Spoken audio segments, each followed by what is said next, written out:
देखिए, हम ईश्वरीय व्यवस्था को मानते हैं, इस कारण ईश्वर के ईश्वरीय दंड को भी हमें मानना होगा।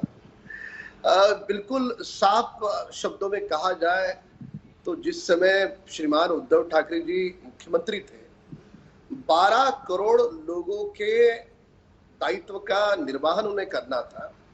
यह व्यक्ति केवल मंत्रालय में अपने दफ्तर में 2 बार गए, उसमें भी आधे घंटे के ऊपर उन्होंने समय नहीं निकाला। उनके खुद के मंत्री, कैबिनेट मंत्री कह रहे हैं कि वे जब मुख्यमंत्री थे हमको समय नहीं दे रहे थे। जो मुख्यमंत्री अपने मंत्रियों को समय नहीं देता, जिस मुख्यमंत्री को विधायकों से मिलने के लिए समय नहीं है, तो जनता के हितों में क्या करेगा? ये पहला बिंदु। और दूसरा बिंदु, जिन विचारों पर बाला साहब ने शिवसेना आरंभ करी थी और बाला साहब ने स्वयं कहा था कि कांग्रेस के साथ जाने की बारी आएगी तो मैं मेरे दल को बंद करना पसंद करूंगा, पर कांग्रेस के गोद में जाकर नहीं बैठूंगा। उनके सुपुत्र ने वही किया।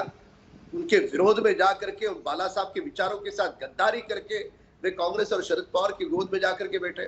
तो निश्चित रूप से ये ईश्वरीय दंड है, स्वर्गीय बाला साहब ठाकरे जी ने एकनाथ शिंदे जी को दिया हुआ आशीर्वाद है। ठीक है, जवाब दीजिए। सत्ता के जवाब दीजिए। कमजोर पड़े उद्धव ठाकरे, नहीं, एकनाथ शिंदे उनकी नाक के नीचे क्या कर रहे थे यही उनको नहीं पता था। नहीं, कैसे पता चलेगा? ये बार बार कह रहे हैं ईश्वरीय दंड है। मैं बड़े अदब से पूछता हूं, पता चले। अंजना जी, इन्हें शांत कराइए। ये बार बार कह रहे हैं कि ईश्वरीय दंड है, तो श्री राम भगवान ने तो राजपाट छोड़कर वन में जो एक विचरे थे, तो क्या वो ईश्वरीय दंड था? नहीं, समय परीक्षा लेता है। समय परीक्षा लेता है। जब समय परीक्षा लेता है तो राजा विक्रमादित्य को भी उस समय की परीक्षा से गुजरना पड़ता है। यहाँ पर श्री उद्धव ठाकरे जी की परीक्षा हो रही है। सत्य को परेशान किया जा सकता है महाशक्ति द्वारा, लेकिन सत्य को पराजित नहीं किया जा सकता। जब तक सुप्रीम कोर्ट इस देश में जिंदा है, सुप्रीम कोर्ट देख रहे हैं, हमें पूर्ण विश्वास है। राम कदम जी अपनी बारी का इंतजार कीजिए। राम कदम जी, आपकी बारी में मैंने नहीं बोला था, या तो आप बोलेंगे तो फिर मैं चिल्लाऊंगा। मेरा ये कहना है अंजना जी कि जब तक इस देश में न्याय देवता जिंदा है, सुप्रीम कोर्ट बैठी है, हमें पूर्ण विश्वास है कि अन्याय नहीं होगा। ठीक है, समय जरूर लग रहा है, आज स्टे नहीं मिला। लेकिन दुबे जी, कई बार ऐसा होता है कि पार्टी नेतृत्व जो है वो अपनी कमजोरियों को स्वीकारने को तैयार नहीं होती है। इससे सबको सजग रहना चाहिए। बीजेपी और बीजेपी पर जो आप लोग आरोप लगा रहे हैं वो नया नहीं है।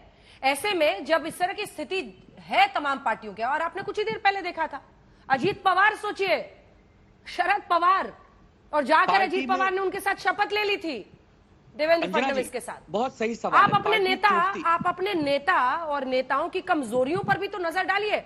अरे मजबूत नेतृत्व चाहिए होता है सर, जिसका इकबाल हो, जिसकी बात पर, जिसका वचन शासन हो। लेकिन यहाँ पर तो उनकी कमजोरियां रही, उनकी अनुपस्थिति रही मिस्टर ठाकरे की, जिसकी वजह से ये हर पार्टी से नेता छोड़कर जाते हैं। आदरणीय बाला साहब ठाकरे जी को भी छोड़कर राज ठाकरे जी, छगन भुजबल जी, गणेश नायक जी, नारायण राणे जी गए हैं। इसका ये मतलब नहीं कि नेतृत्व कुशल नहीं है। लोग जाते हैं, अपनी लालच में जाते हैं, किसी बात से चिढ़ कर जाते हैं। यही हुआ है, लेकिन इस बार ऐसा हुआ है कि यदि कोई नेता टूटकर जाता है और वो कहता है कि पार्टी ही मेरी है, ये भारत नहीं विश्व के इतिहास में कभी ऐसा हुआ नहीं है, और ये पूरी दुनिया में चर्चा का विषय हो गया है। आप मुंबई अपने रिपोर्टर से पूछिए, लोग सड़कों पर बातें कर रहे हैं कि इतना बड़ा अन्याय, क्योंकि 92-93 का समय सबने शिवसेना को बड़े प्रिय, बड़े नजदीक से देखा है। तो लोग कहते हैं कि यार ये पार्टी को ऐसे साथ कर सकते हैं, तो आम आदमी के साथ ये लोग क्या करेंगे? इसीलिए सुप्रीम कोर्ट आदरणीय ने हमें एक मौका दिया है, 15 दिन में एक जवाब तलब किया है कि आप वापस इस पर बहस करिए, और उसमें चुनाव आयोग को भी पार्टी बनाया है कि आपने ये जो निर्णय दिया इस पर भी अपना स्पष्टीकरण दीजिए। तो हमें पूर्ण विश्वास है कि 15 दिन के बाद जब खेल शुरू होगा तो खेल हम जीतेंगे। खेल शुरू होगा, चलिए राजनीतिक खेल तो खेल ही सही, लेकिन राधिका खेड़ा जी, मुख्तार अब्बास नकवी बीजेपी के नेता ने कहा है कांग्रेस की जमीन बंजर है और हाथ में बेवफाई का खंजर है, जो आप लोग बीजेपी के लिए कह रहे हैं। वो याद दिला रहे हैं आपको, कांग्रेस की एक ही पॉलिसी है, परिवार को पावर नहीं तो परेशानी का टावर। सब जानते हैं चौधरी चरण सिंह, एक नेता का उन्होंने नाम लिया है, चंद्रशेखर, देवेगौड़ा, इंद्र कुमार गुजराल, पीठ में किसके खंजर घोपा था, याद दिला रहे हैं आपको। अंजना जी, मुख्तार अब्बास जी की तो बात उनकी पार्टी नहीं सुनती है। उनका क्या अस्तित्व पार्टी में रह गया है वो सबको पता है। तो वो क्या कह रहे हैं, किसी को क्या बोल रहे हैं, उन नहीं, पहले पर अपने लोग तो उनकी सुन ले। दूसरी वो बात, बोले ना बोले, यहाँ इतिहास पे बोल रहा है। बिल्कुल दूसरी बात, यहाँ पे चर्चा रही है। हाँ, यहाँ पे बोला जा रहा था कि मैं सुन रही थी कि बाला साहब जी ने कहा था कि कांग्रेस के साथ नहीं जाने को। तो क्या ये जो शिंदे साहब है, ये 2 साल और 214 दिन इंतजार करे तब उनको याद नहीं आए? 2 साल 214 दिन पहले याद नहीं आए उनको बाला साहब जी के शब्द? इतना समय लग गया। और जो एक खंजर उन्होंने घोंपा है, क्या बाला साहब ठाकरे जी ने ये सिखाया था कि अपने ही लोगों के पीठ के पीछे खंजर ढोपे? तो ये किस तरीके की इतनी ज्यादा ये जो बात बोली जा रही है, बाला साहब जी के बारे में बोल रहे हैं, ये तो शिवसेना के प्रवक्ता ज्यादा बेहतर बताएंगे। लेकिन इससे ज्यादा आप बाला साहब जी का निरादर क्या करेंगे? पहले तो आपको 2 साल और 214 दिन लग गई ये रियलाइज करने में कि उन्होंने क्या कहा। उसके बाद आपने अपने ही साथियों के पीठ पे छुरा भोग दिया। क्यों? क्योंकि आपको सत्ता का लालच था। नहीं बनते ना मुख्यमंत्री, पहले छोड़ते पार्टी। और इस तरीके के थे बाला साहब ठाकरे जी ने ये तो नहीं सिखाया था जो शिंदे का गुट कर रहा है, बिल्कुल भी नहीं सिखाया था। मैं फिर बोलूंगी, अगर उनको इतना था तो आप ज्वाइन कर चुके हैं, दूसरा सिंबल लेके करते सेवा जनता की।